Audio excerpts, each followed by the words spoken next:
Hello everyone, and welcome back to Source Coder Hub. In the last video, we completed steps 1 through 4 of the Quick Start. And the last thing we left off with is developing the post slice, which is used to manage and update data in state and store and share data to the component. In this video, we're going to complete step 5, which is to build a component for our post, and then use Redux to update state, or which will change what we display in the list of posts on the front end. But let's see how this works in the Quick Start. So here in our next step, use Redux State and actions in React components. Let's scroll down here.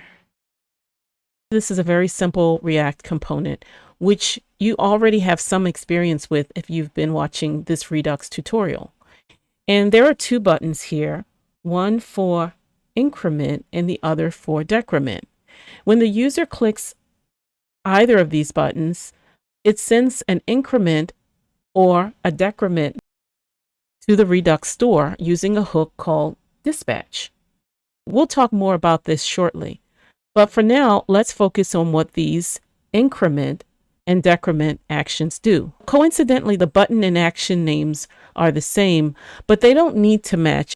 The actions could be called increase or decrease, as long as the action name is descriptive of what's being done. Think back to the department store illustration. When we submit an online order form, we're essentially updating the merchandise or inventory in the warehouse. And that's what's happening here. Let's go back and see that in the post slice, starting with increment.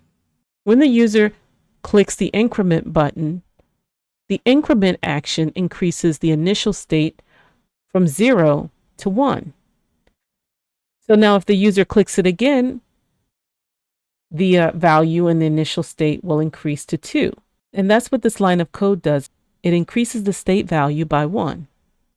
Now if the user clicks the decrement button, the decrement action decreases the initial state. It decreases it by 1. So if this value is 1, it's going to decrease to 0. And if it's 2, it's going to decrease it to 1. State is everything here.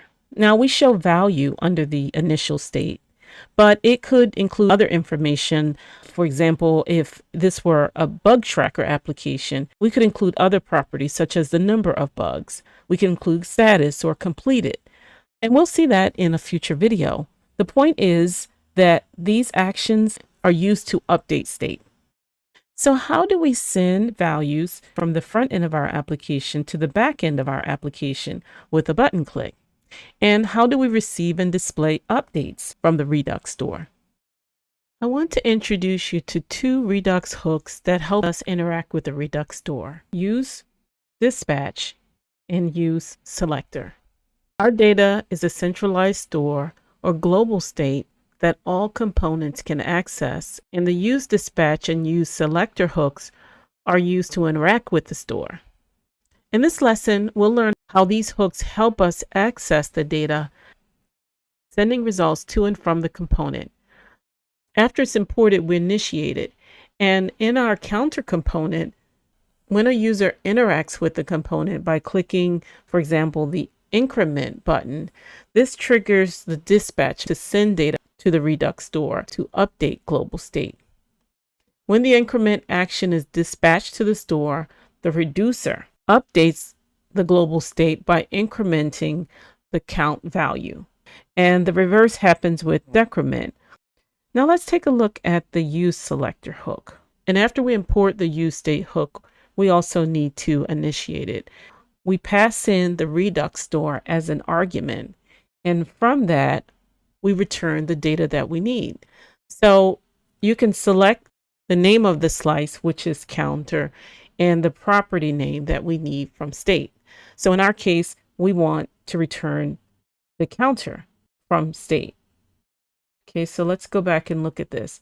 This is what we want from state. We want the counter, so we pass in state, the slice name, which is counter, and also we are passing in the name of the property that we want, which is the value. And we're going to store that in a variable called count. And then we can actually use that variable here in the component. Now, with that review of the Redux store, I want us to work on a real practical example using the Redux store and a real post web application. Let's visualize what that will look like using our search app. So first we're going to have here the home page of our application, and we're going to have a form where we can create posts. So let's just type in here, new post description, and then we should have a button. We're going to have a create button. And when we create that, we're going to see our new post here. In our case, we're going to have the edit button and the delete button here directly on our post. And then when we click on the edit button, we're going to be sent to a form where we can update it. But in our case, we're going to be reusing the post form, but it's serving a different purpose. It's getting the data from the post that we selected to edit. And we know that because we see the ID here from that post that we selected. And here is the data, and we can go ahead and update the data.